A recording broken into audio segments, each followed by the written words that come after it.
Hello guys, welcome to our YouTube channel study with M. आज मैं आप सभी के लिए काफ़ी इंपॉर्टेंट क्लास लेके आई हूँ। तो देखिए, आज के इस क्लास में हम उत्तराखंड के मोस्ट इंपॉर्टेंट क्वेश्चंस डिस्कस करेंगे जो कि आपके आगामी कनिष्ठ सहायक के एग्जाम के लिए काफ़ी इंपॉर्टेंट हैं। तो आप सभी लोग हमारी इस क्लास में स्टार्टिंग से लेकर एंड तक बने रहें।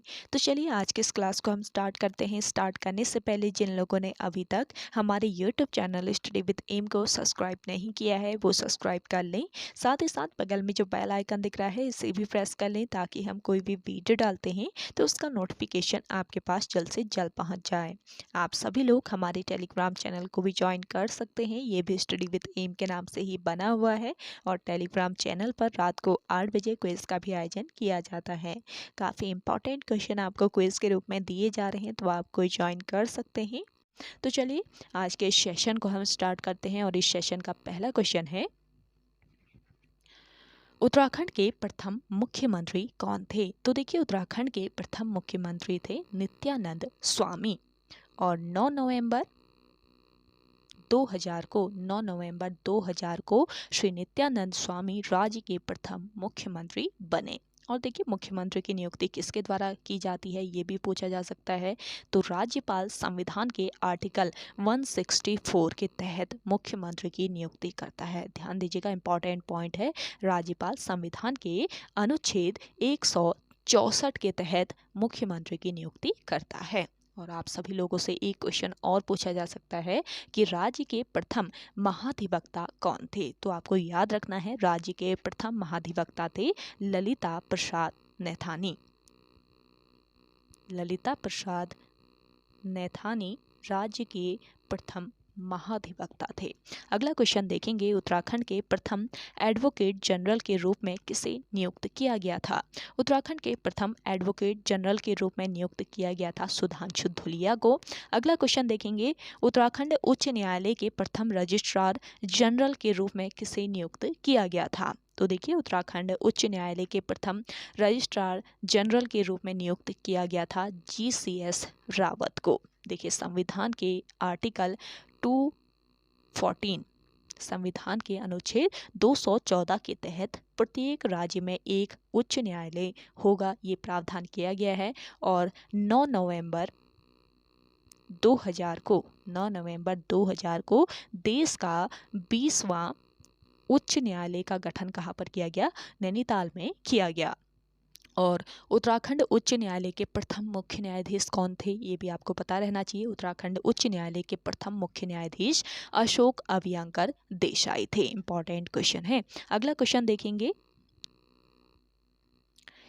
चिपको आंदोलन में अहम भूमिका निभाने वाली प्रथम महिला कौन थी? तो देखिए, चिपको आंदोलन में अहम भूमिका निभाने वाली प्रथम महिला थी गौरा देवी।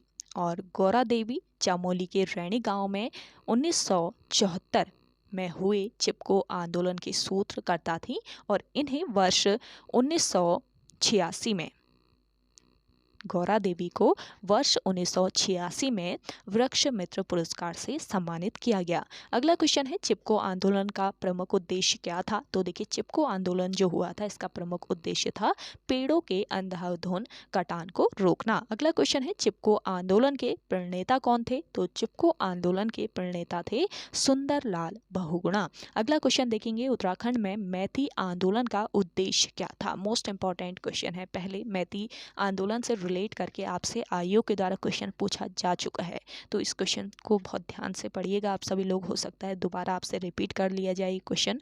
तो देखिए, उत्तराखंड में मैती आंदोलन का उद्देश्य क्या था? वृक्षारोपण को बढ़ावा देना। आपसे पूछा गया था कि मैती आंदोलन के प्रवर्तक कौन थे?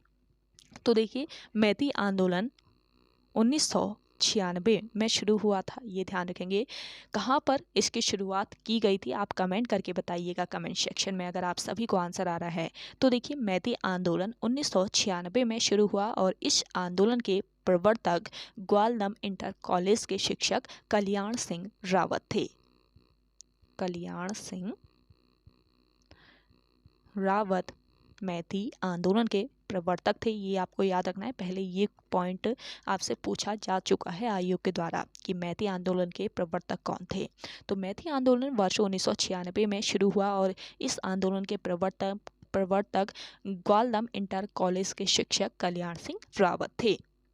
और इस आंदोलन के तहत विवाह अवसर पर वर वधू पौधा रोपण करते हैं और इसकी रक्षा, इस पौधे की रक्षा लड़की के मायके वाले करते हैं। और मैती आंदोलन को मूर्त रूप किस संस्थान द्वारा दिया गया, ये भी आपसे पूछा जा सकता है। तो देखिए, मैती आंदोलन जो है इसको मूर्त रूप हिमालय वन्य जीव संस्थान द्वारा दिया गया।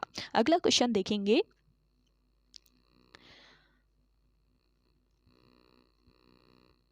उत्तराखंड का प्रथम उल्लेख किस वेद में मिलता है? तो देखिए, उत्तराखंड का जो प्रथम उल्लेख मिलता है ये किस वेद में? ऋग्वेद में मिलता है। अगला क्वेश्चन है, स्कंद पुराण के अनुसार गढ़वाल को किस नाम से जाना जाता था? तो देखिए, स्कंद पुराण के अनुसार गढ़वाल को जाना जाता था किस नाम से? केदारखंड नाम से। अगला क्वेश्चन है, बौद्ध ग्रंथों में उत्तराखंड को किस नाम से उल्लेखित किया गया है? तो बौद्ध ग्रंथों की बात करें तो इसमें उत्तराखंड को हिमवंत नाम से उल्लेखित किया गया है। अगला क्वेश्चन देखेंगे, उत्तराखंड राज्य का सबसे बड़ा कागज कारखाना कहाँ पर स्थित है? तो देखिए, उत्तराखंड राज्य का सबसे बड़ा कागज कारखाना है लाल कुआं नैनीताल में। नेक्स्ट क्वेश्चन देखें, उत्तराखंड में हुक्का क्लब स्थित है। तो देखिए, उत्तराखंड में हुक्का क्लब कहाँ पर स्थित है? अल्मोड़ा में। और अल्मोड़ा में ही डिबेटिंग क्लब की भी स्थापना की गई, ये भी आपको याद रखना है। अगर आपको आंसर आ रहा है तो बताइएगा कमेंट करके कि अल्मोड़ा में डिबेटिंग क्लब की स्थापना किस वर्ष की गई। अगला देखेंगे, गढ़वाल पेंटिंग्स पुस्तक के रचयिता हैं। तो देखिए, गढ़वाल पेंटिंग्स पुस्तक के रचयिता हैं मुकुंदी लाल। अगला क्वेश्चन है, उत्तराखंड में कुमाऊं केशी के नाम से जाना जाता है। तो कुमाऊं केशी के नाम से किसे जाना जाता है? बद्रीदत्त पांडे को जाना जाता है। अगला क्वेश्चन है, उत्तराखंड के प्रथम स्वतंत्रता सेनानी के रूप में किसे जाना जाता है? उत्तराखंड के प्रथम स्वतंत्रता सेनानी के रूप में जाना जाता है किसे? कालू मेहरा को। अगला क्वेश्चन देखेंगे, कुमाऊं साहित्य के पहले कवि कौन थे? तो देखिए, कुमाऊं साहित्य के पहले कवि थे पंडित कुमानी पंत। इंपॉर्टेंट क्वेश्चन है। अगला क्वेश्चन है, उत्तराखंड की किस महिला को बैडमिंटन क्वीन के नाम से जाना जाता है? तो देखिए, बैडमिंटन क्वीन के नाम से जाना जाता है उत्तराखंड राज्य में मधुमिता बिष्ट को।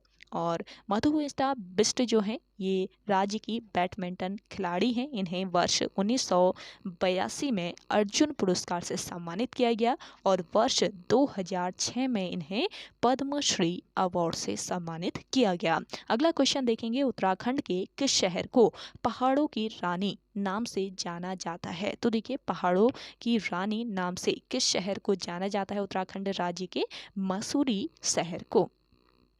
देखिए, मसूरी को गंगोत्री और यमुनोत्री, मसूरी को गंगोत्री और यमुनोत्री का प्रवेश द्वार भी कहा जाता है। और मसूरी की जो स्थापना हुई थी कब हुई थी? 1824, 1824 में मसूरी की स्थापना हुई थी और इसका क्षेत्रफल है 65 वर्ग किलोमीटर। और एक क्वेश्चन अक्सर पूछा जाता है मसूरी से रिलेट करके कि मसूरी गोलीकांड कब घटित हुआ था? मोस्ट इम्पॉर्टेंट ये आपका क्वेश्चन बन सकता है आगामी एग्जाम के लिए। तो मसूरी गोलीकांड जो घटित हुआ था वो कब हुआ था? 2 सितंबर 1994 को। 2 सितंबर 1994 को मसूरी गोलीकांड घटित हुआ था। इम्पॉर्टेंट पॉइंट है। अगला क्वेश्चन देखेंगे। अगला क्वेश्चन है आपका, उत्तराखंड में लीची नगर नाम से प्रख्यात है। तो देखिए, उत्तराखंड में लीची नगर नाम से प्रख्यात है आपका देहरादून। देहरादून को भारत सरकार द्वारा लीची निर्यात जोन में सम्मिलित किया गया है और देहरादून को लीची प्रदेश भी कहा जाता है। और इसके अलावा देखिए, गेहूं और चावल उत्पादन में भी देहरादून जनपद का प्रथम स्थान है। और देहरादून की स्थापना कब की गई थी ये भी पूछा जा सकता है। तो देहरादून की जो स्थापना की गई थी ये की गई थी 1817 में। 1817 ईस्वी में देहरादून की स्थापना की गई थी। अगला क्वेश्चन है, उत्तराखंड में छोटा कश्मीर नाम से प्रख्यात है। तो देखिए, उत्तराखंड राज्य में छोटा कश्मीर नाम से प्रख्यात है आपका पिथौरागढ़, ये आपको याद रखना है। और पिथौरागढ़ को 24 फरवरी 1960 को अल्मोड़ा से अलग करके जिला बनाया गया था। नया जिला बनाया गया था अल्मोड़ा से अलग करके पिथौरागढ़। और सर्वप्रथम पिथौरागढ़ जनपद में किस राजवंश ने शासन किया था? खश राजवंश ने सबसे पहले यहाँ पे शासन किया था और खश के बाद पिथौरागढ़ में मल्ल वंश का शासन हुआ। मल्ल पिथौरागढ़ में खश के बाद किसका? मल्ल वंश का शासन हुआ था। अगला क्वेश्चन देखेंगे, उत्तराखंड में झीलों का नगर नाम से प्रख्यात है। तो उत्तराखंड राज्य में झीलों का नगर नाम से प्रख्यात है आपका नैनीताल, और नैनीताल को सरोवर नगरी व झीलों की नगरी कहा जाता है। नैनीताल की खोज कब की गई? देखिए 1841 में, 1841 में पी बैरन ने नैनीताल की खोज की और वर्ष 1962 ईस्वी तक नैनीताल जो था ये उत्तर प्रदेश की ग्रीष्मकालीन राजधानी था। ये ध्यान रखेंगे, वर्ष 1962 तक उत्तर प्रदेश की ग्रीष्मकालीन राजधानी कहाँ पर थी? नैनीताल में थी। और नैनीताल को 1891 में नैनीताल को 1891 में जिला मुख्यालय बनाया गया। और नैनीताल जनपद का गठन कब किया गया पूछा जाए? नैनीताल जनपद का गठन 1891 में हुआ तथा वर्ष 1996 में इसे हिल स्टेशन का दर्जा मिला। और नैनी झील को स्कंद पुराण में क्या कहा गया है? त्रिऋषि सरोवर कहा गया है। सभी पॉइंट आपके इंपॉर्टेंट है और इन पॉइंट्स को आप सभी लोग ध्यान जरूर दीजिएगा। अगला क्वेश्चन देखेंगे, उत्तराखंड में दूध व दुग्ध उत्पादों को किस नाम से बेचा जाता है? तो देखिए उत्तराखंड राज्य में दूध व दुग्ध जो उत्पाद हैं इन्हें आंचल नाम से बेचा जाता है। अगला क्वेश्चन है, उत्तराखंड में वनों की नीलामी के लिए किस वर्ष आंदोलन किया गया था? उत्तराखंड राज्य में वनों की नीलामी के लिए आंदोलन कब किया गया था? वर्ष 1977 में किया गया था। अगला क्वेश्चन देखेंगे, उत्तराखंड के अंतिम राजा कौन थे? तो देखिए उत्तराखंड के अंतिम राजा आपसे पूछे जाएं तो कौन थे? प्रद्युम्न शाह थे, ये आपको याद रखना है। और वहीं आपसे टिहरी के अंतिम राजा पूछ लिए जाएं तो टिहरी के अंतिम राजा कौन थे? जिन लोगों को आंसर आ रहा है जल्दी से आप सभी लोग कमेंट करके बताइएगा कमेंट सेक्शन में। अगला क्वेश्चन देखेंगे, चंद राजाओं का राज चिन्ह था। तो चंद राजाओं का राज चिन्ह क्या था? गाय था। अगला क्वेश्चन है, गोपेश्वर के त्रिशूल पर अंकित लेख में किस शासक के विजयों का वर्णन मिलता है? तो देखिए गोपेश्वर के त्रिशूल पर अंकित जो लेख है इसमें किस शासक के विजयों का वर्णन मिलता है? यहाँ पे आपका राइट आंसर हो जाएगा अशोक चल्ल। गोपेश्वर के रुद्र शिव मंदिर से 6वीं शती के नागपति नाग व 12वीं शती के अशोक चल्ल के लेख मिले हैं, ये आपको याद रखना है। अगला क्वेश्चन देखेंगे, किस वर्ष कुमाऊं का गोरखा साम्राज्य में विलय हुआ था? तो देखिए कुमाऊं का गोरखा साम्राज्य में विलय कब हुआ था ये बताना है। तो यहाँ पे आपका राइट आंसर हो जाएगा 1790 ईस्वी में। कुमाऊं का गोरखा साम्राज्य में विलय हुआ 1790 ईस्वी में। अगला क्वेश्चन है, कुमाऊं विश्वविद्यालय की स्थापना वर्ष था। तो देखिए कुमाऊं विश्वविद्यालय की स्थापना कब की गई थी? वर्ष 1973 में कुमाऊं विश्वविद्यालय की स्थापना की गई थी। अगला क्वेश्चन है, उत्तराखंड में गांधी जी ने देहरादून की यात्रा किस वर्ष की थी? तो देखिए उत्तराखंड में गांधी जी ने देहरादून की यात्रा की थी वर्ष 1916 में। अगला क्वेश्चन है, उत्तराखंड राज्य को सर्वाधिक प्रभावित करने वाली आपदा कौन सी है? तो देखिए उत्तराखंड राज्य को सर्वाधिक प्रभावित करने वाली आपदा है भूस्खलन व बाढ़। अगला क्वेश्चन है, उत्तराखंड में क्षेत्रफल की दृष्टि से सबसे बड़ा जिला है। तो उत्तराखंड राज्य में क्षेत्रफल के अकॉर्डिंग सबसे बड़ा जिला है उत्तरकाशी जिला और यहाँ का क्षेत्रफल कितना है? 8016 वर्ग किलोमीटर। लेकिन आपका जो विकिपीडिया है उसके अनुसार चमोली जिले का क्षेत्रफल कितना दिया हुआ है? 8030 वर्ग किलोमीटर दिया हुआ है और उत्तरकाशी का दिया हुआ है 8016 वर्ग किलोमीटर। तो विकिपीडिया के अनुसार चमोली जिले का क्षेत्रफल उत्तरकाशी से ज़्यादा बताया गया है। लेकिन चमोली जिले की आधिकारिक जो वेबसाइट है, आप आधिकारिक वेबसाइट चेक करेंगे chamoli.nic.in के अनुसार चमोली का कुल क्षेत्रफल कितना है? 7520 वर्ग किलोमीटर है। तो इस हिसाब से आपका करेक्ट आंसर होगा उत्तरकाशी, ये आपको याद रखना है। अगला क्वेश्चन देखेंगे, उत्तराखंड का कौन सा जिला सबसे लंबी अंतर्राष्ट्रीय सीमा रेखा वाला जिला है? तो देखिए उत्तराखंड राज्य का सबसे लंबी अंतर्राष्ट्रीय सीमा रेखा वाला जो जिला है ये कौन सा है? ये है आपका पिथौरागढ़ जिला। इंपॉर्टेंट क्वेश्चन है, ये ध्यान रखेंगे। राज्य से लगी अंतर्राष्ट्रीय सीमा की कुल लंबाई कितनी है पूछी जाए तो 625 किलोमीटर आप याद रखेंगे। राज्य से लगी अंतर्राष्ट्रीय सीमा की कुल लंबाई 625 किलोमीटर है और राज्य की कुल 275 किलोमीटर जो सीमा है ये नेपाल के साथ लगती है और राज्य की 350 किलोमीटर सीमा लगती है किसके साथ? चीन देश के साथ। ये आपको याद रखना है। और पिथौरागढ़ राज्य में सर्वाधिक अंतर्राष्ट्रीय सीमा वाला जिला है। पिथौरागढ़ की सीमाएं दो देशों किसके से? चीन, नेपाल से भी, चीन से भी, दोनों देशों से इसके सीमाएं लगती हैं। ये आपको याद रखना है। अगला क्वेश्चन है, भारत का प्रथम राष्ट्रीय पार्क कौन सा है? तो देखिए, भारत का प्रथम राष्ट्रीय पार्क है जिम कॉर्बेट राष्ट्रीय पार्क। कॉर्बेट राष्ट्रीय पार्क देश व एशिया का पहला नेशनल पार्क है और कॉर्बेट नेशनल पार्क इसका गठन कब किया गया? वर्ष 1936 ईस्वी में इसका गठन किया गया और इसका पहले नाम था हेली नेशनल पार्क। स्वतंत्रता के बाद कॉर्बेट नेशनल पार्क का नाम क्या रखा गया? राम गंगा नेशनल पार्क रखा गया और वर्ष 1957 ईस्वी में प्रकृति प्रेमी जिम कॉर्बेट के नाम पर इस उद्यान का नाम पड़ा। और कॉर्बेट नेशनल पार्क किन जनपदों में फैला हुआ है ये भी आपसे पूछा जा सकता है। देखिए, कॉर्बेट नेशनल पार्क जो है इसका क्षेत्रफल है 520 वर्ग किलोमीटर और ये 2 जनपद नैनीताल व पौड़ी में फैला है। और कॉर्बेट नेशनल पार्क का जो सर्वाधिक क्षेत्रफल है ये है पौड़ी गढ़वाल में। ये आपको याद रखना है। 2013 में कॉर्बेट नेशनल पार्क में स्पेशल टाइगर प्रोटेक्शन फोर्स का गठन किया गया और वर्ष 2012 में कॉर्बेट नेशनल पार्क के चारों तरफ 500 मीटर के दायरे को साइलेंस जोन घोषित किया गया।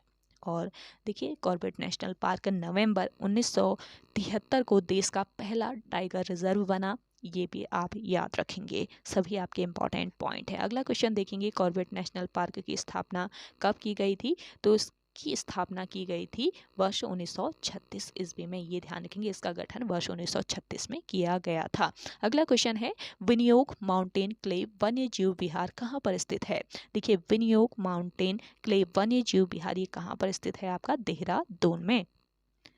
अगला क्वेश्चन है आपका, उत्तराखंड में विनियोग माउंटेन क्लेव वन्य जीव विहार की स्थापना किस वर्ष की गई थी? तो देखिए, इसकी स्थापना किस वर्ष की गई थी? वर्ष 1993 ईस्वी में। याद रखेंगे, उत्तराखंड में विनियोग माउंटेन क्लेव की जो स्थापना की गई थी ये की गई थी आपके वर्ष 1993 ईस्वी में। अगला क्वेश्चन है आपका, उत्तराखंड राज्य का सबसे बड़ा राष्ट्रीय उद्यान कौन सा है? तो देखिए, उत्तराखंड राज्य का सबसे बड़ा राष्ट्रीय उद्यान कौन सा है? ये राष्ट्रीय उद्यान है आपका गंगोत्री राष्ट्रीय उद्यान। ये आपको याद रखना है। गंगोत्री राष्ट्रीय उद्यान राज्य का सबसे बड़ा राष्ट्रीय उद्यान है और इसकी स्थापना कब की गई थी पूछा जा सकता है। तो गंगोत्री राष्ट्रीय उद्यान की स्थापना 1989 में इसकी स्थापना की गई थी। किस जनपद में स्थित है? आप सभी लोग कमेंट करके बताइएगा, गंगोत्री राष्ट्रीय उद्यान किस जनपद में स्थित है।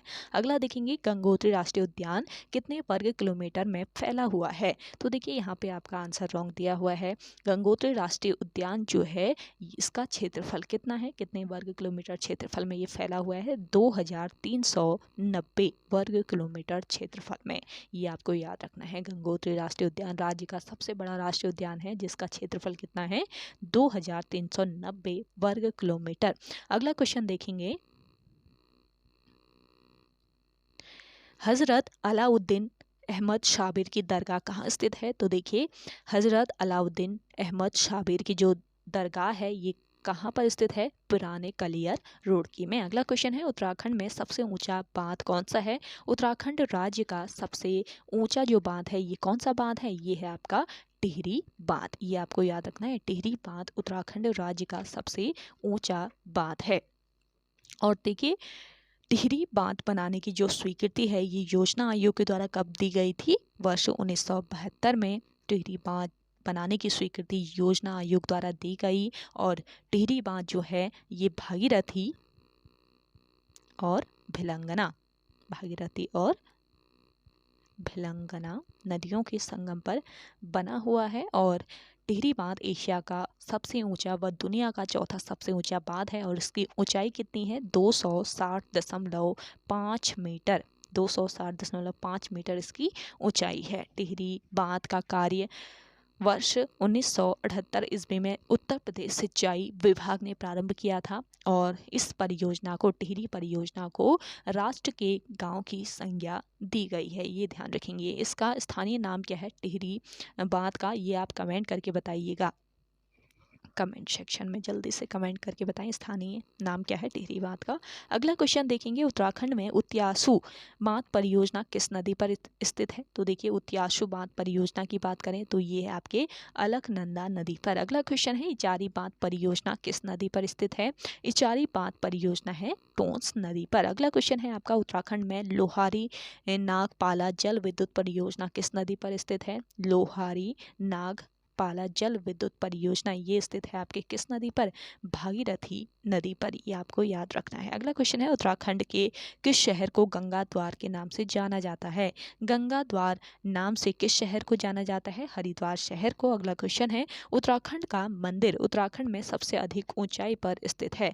तो देखिए, उत्तराखंड राज्य का कौन सा ऐसा मंदिर है जो कि सर्वाधिक ऊंचाई पर स्थित है? तो ये मंदिर है आपका कौन सा मंदिर? तुंगनाथ मंदिर। तुंगनाथ मंदिर जो है ये सर्वाधिक ऊंचाई पर स्थित है और ये किस जनपद में स्थित है? रुद्रप्रयाग जनपद में। और देखिए, तुंगनाथ जो है ये रुद्रप्रयाग जनपद में स्थित किस नंबर का केदार है? तृतीय ये केदार है, ये आपको याद रखना है। तृतीय केदार है, रुद्रप्रयाग जनपद में स्थित। और तुंगनाथ मंदिर चंद्रशिला पर्वत के शिखर पर स्थित है। और तुंगनाथ में भगवान शिव के किस अंग की पूजा होती है? ये भी पूछा जा सकता है। तो भगवान शिव के भुजाओं की यहाँ पे पूजा की जाती है तुंगनाथ में। और शीतकाल में तुंगनाथ की पूजा कहाँ पर? मार्कंडेय मंदिर मक्कू मठ में होती है। तुंगनाथ मंदिर किस शैली में बना हुआ है? आप कमेंट करके बताइएगा कमेंट सेक्शन में। अगला क्वेश्चन देखेंगे। अगला क्वेश्चन है, बद्रीनाथ किस नदी के किनारे बसा हुआ है? तो देखिए, बद्रीनाथ जो है ये बसा हुआ है आपके किस नदी के किनारे? अलकनंदा नदी के किनारे। बद्रीनाथ को विशाल बद्री भी कहा जाता है, जो कि भारत के चारों धामों में से एक है। और ये धाम किस जिले में है? चमोली जिले में स्थित है। बद्रीनाथ मंदिर में भगवान विष्णु की पूजा होती है। और देखिए, पुराणों में बद्रीनाथ को क्या कहा गया है? योगसिद्धा, मुक्तिप्रदा, बद्रिकाश्रम व विशाला कहा गया है। और सतयुग में बद्रीनाथ क्षेत्र को कहा जाता था मुक्ति प्रदा। ये सभी पॉइंट आप याद रखेंगे।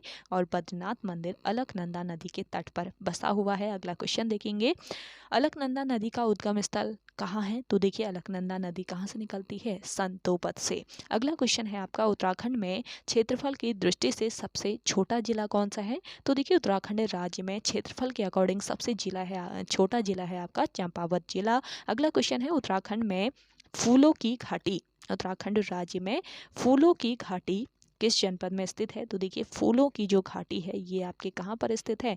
चमोली में स्थित है। फूलों की घाटी है चमोली जनपद में। और चमोली में यह नर एवं गंधमादन पर्वतों के मध्य स्थित है। और फूलों की घाटी की खोज कब की गई थी? वर्ष 1931 ईस्वी में फ्रैंक स्माइथ के द्वारा फूलों की घाटी की खोज की गई थी। और फूलों की घाटी को राष्ट्रीय उद्यान कब घोषित किया गया? ये एक राष्ट्रीय उद्यान है, आप सभी को पता होगा कब किया गया, ये भी पूछा जा सकता है। तो वर्ष 1982 में फूलों की घाटी को राष्ट्रीय उद्यान घोषित किया गया। और वर्ष 2005 में 14 जुलाई 2005 में यूनेस्को ने इसे विश्व धरोहर घोषित किया। और फूलों की घाटी को स्कंद पुराण में क्या कहा जाता है? ये आप सभी लोग कमेंट करके बताइएगा कमेंट सेक्शन में।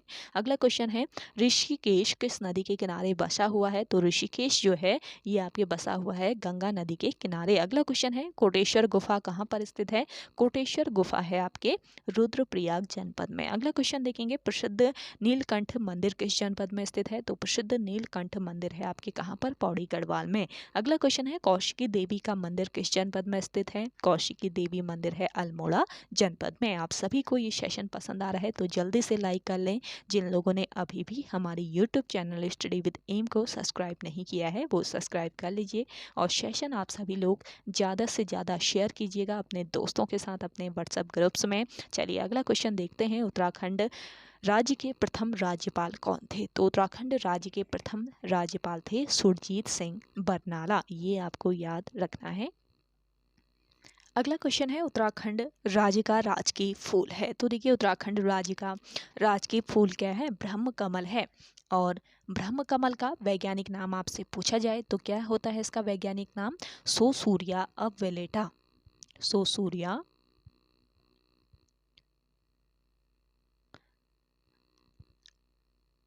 अविलेटा इसका वैज्ञानिक नाम होता है। और ब्रह्म कमल राज्य के हिमालयी क्षेत्रों में 4,800 मीटर से लेकर 6,000 मीटर की ऊंचाई पर मिलते हैं, ये आपको याद रखना है। और इसका वैज्ञानिक नाम होता है सोसूरिया अविलेटा।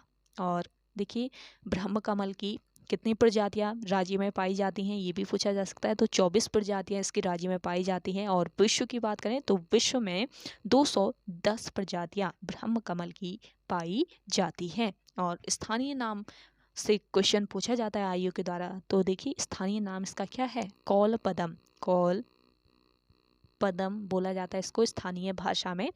और देखिए ब्रह्म कमल को हिमालयी पुष्पों का सम्राट भी कहा जाता है। और बहुतायत में कहाँ पर मिलते हैं ब्रह्म कमल के फूल? तो ब्रह्म कमल राज्य के फूलों की घाटी केदारनाथ व पिंडारी हिमनद आदि क्षेत्रों में बहुतायत में मिलते हैं। अगला क्वेश्चन है उत्तराखंड राज्य का राजकीय वृक्ष क्या है? तो उत्तराखंड राज्य का राजकीय वृक्ष आप सभी को पता है बुरांस है। और बुरांस जो है ये किस कुल का वृक्ष है? एरिकेसी कुल का वृक्ष है। और बुरांस जो है ये नेपाल का राष्ट्रीय पुष्प भी है। और इसे नेपाल में क्या कहा जाता है? गुरास कहा जाता है। और बुरांस देखिए हिमाचल प्रदेश और नागालैंड का राज्य पुष्प भी है, ये ध्यान रखेंगे।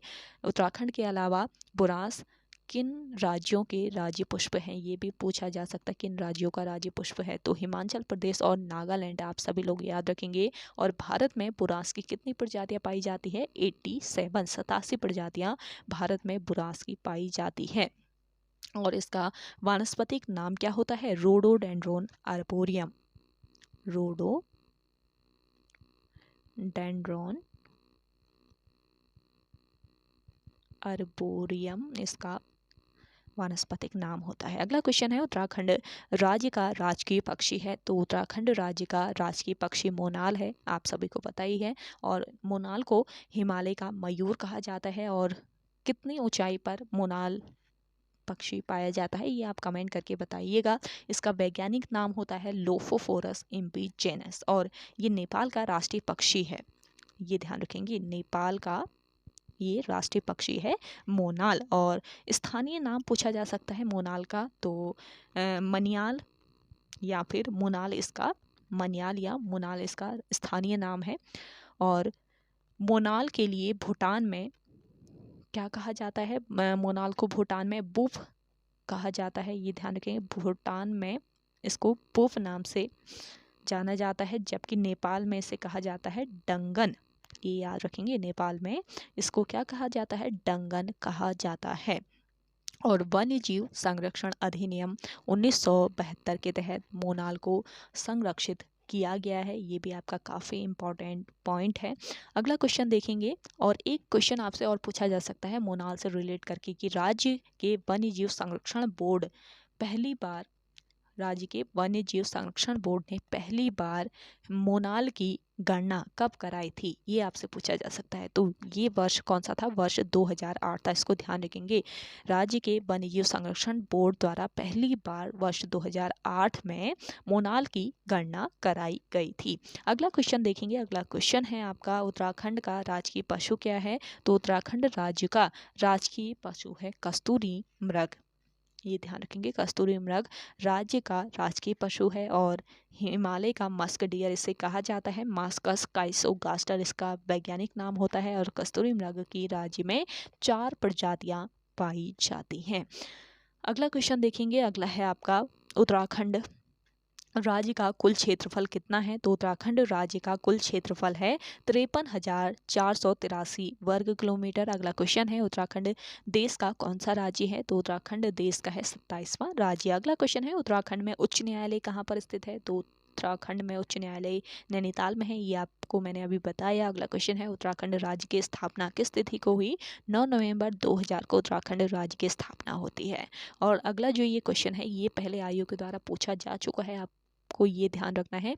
उत्तराखंड का नाम उत्तरांचल से उत्तराखंड किस वर्ष परिवर्तित हुआ था? तो 1 जनवरी 2007, इसको याद रखेंगे, मोस्ट इंपॉर्टेंट क्वेश्चन है। अगला क्वेश्चन है, उत्तराखंड में पालकी योजना का संबंध है? तो देखिए, उत्तराखंड में पालकी योजना का जो संबंध है ये किससे है? स्वास्थ्य सुविधाओं से है। अगला क्वेश्चन है, उत्तराखंड लोक सेवा आयोग का मुख्यालय कहाँ पर स्थित है? तो देखिए, उत्तराखंड लोक सेवा आयोग जो है, इसका मुख्यालय बताना है, तो कहाँ पर स्थित है? हरिद्वार में। अगला क्वेश्चन है आपका, देव संस्कृति विश्वविद्यालय किस जनपद में स्थित है? तो देखिए, देव संस्कृति विश्वविद्यालय ये कहाँ पर स्थित है? ये है आपका हरिद्वार में। और 22 मार्च 2002 को हरिद्वार में देव संस्कृति विश्वविद्यालय की स्थापना के लिए विधानसभा में विधेयक पारित हुआ था। और 11 अप्रैल 2002 को देव संस्कृति विश्वविद्यालय की विधिवत स्थापना की गई थी। और इसके संस्थापक कौन थे? पंडित श्री राम शर्मा इसके संस्थापक थे।